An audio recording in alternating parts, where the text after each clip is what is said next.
Assalamualaikum warahmatullahi wabarakatuh. Saya Siri Wulandari dari program Asisten Perawatan Farmasi.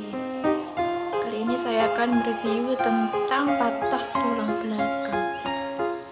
Pengertian patah tulang belakang: selain ditopang oleh kedua kaki, salah satu penopang tubuh yang penting lainnya adalah tulang belakang. Bagian ini sangat penting dalam fungsi organ tubuh manusia. Di samping sebagai penopang, di dalam rangkaian tulang belakang terdapat pula jalur persyarafan tubuh yang menyalurkan informasi dari dan ke syaraf pusat atau otak. Demikian pentingnya jalur persyarafan ini. Maka kita tak boleh menganggap sepele atau remeh bila kita temukan penderita yang mengalami perlukaan pada punggung atau bagian belakang tubuhnya. Patah tulang belakang. Patah tulang belakang tidak seperti jenis patah tulang anggota tubuh yang lain, karena setiap terjadi patah tulang belakang, penggolongannya termasuk kelompok patah tulang yang bersifat serius. Hal ini mengingat efek patah tulangnya yang dapat mengakibatkan kelumpuhan menetap pada anggota tubuh di bawahnya jika terjadi kerusakan di spinal cord atau jalur syaraf. Gejala patah tulang belakang. Gejala patah tulang belakang berbeda-beda tergantung pada tingkat keparahan dan lokasi cedera. Gejala meliputi nyeri punggung atau leher, mati rasa, kesemutan, kejang otot, kelemahan, perubahan buang air kecil atau besar, dan kelumpuhan adalah hilangnya gerakan lengan atau kaki dan dapat mengindikasikan cedera saraf tulang belakang. Tidak semua patah tulang menyebabkan cedera saraf tulang belakang dan saraf tulang belakang jarang terpatahkan sepenuhnya.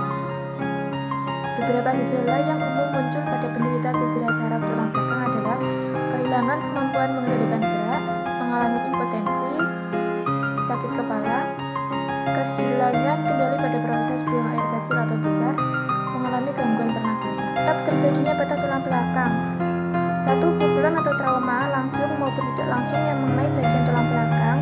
2. Tabrakan beruntun. 3. Kejatuhan objek benda berat yang mengenai tulang belakang. 3. Jatuh terduduk di mana kepala atau bokong sebagai tumpuan tubuh waktu jatuh. Faktor resiko: 1. Tulang belakang patah dapat secara signifikan meningkatkan resiko Anda mengalami patah tulang belakangan yang lain. Seiring waktu, beberapa tulang yang patah dapat mengganggu susunan tulang belakang, membuatnya melengkung ke depan ataupun bungkuk. Kelengkungan ke depan ini bisa menjadi begitu jelas sehingga keseimbangan Anda terpengaruh dan rongga dada Anda tertekan, membuat sulit untuk bernafas, makan atau tertidur dengan benar. Faktor resiko lain meliputi usia, jenis kelamin, dan gaya hidup.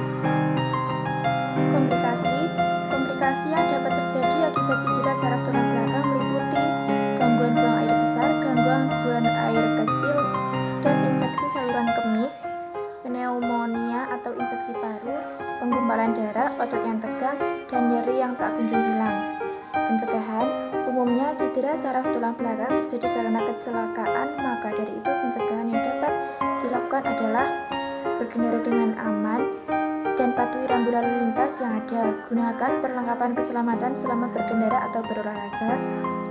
Saat melakukan aktivitas luar ruangan seperti menyelam atau memanjat tebing, konsultasikan resiko dan cara meminimalkannya dengan instruktur yang berpengalaman. Berhati-hati dalam beraktivitas dengan memperhatikan keadaan sekeliling, terutama saat di kamar mandi. Jika melihat seseorang mengalami kecelakaan dan berpotensi menderita cedera saraf tulang belakang, berikut adalah hal-hal yang perlu Anda lakukan. Hindari menggerakkan tubuhnya karena dapat memperburuk kondisi. Segera hubungi rumah sakit.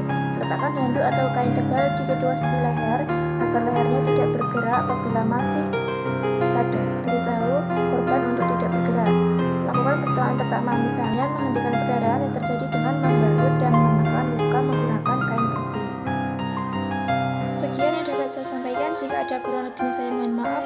Wassalamualaikum warahmatullahi wabarakatuh.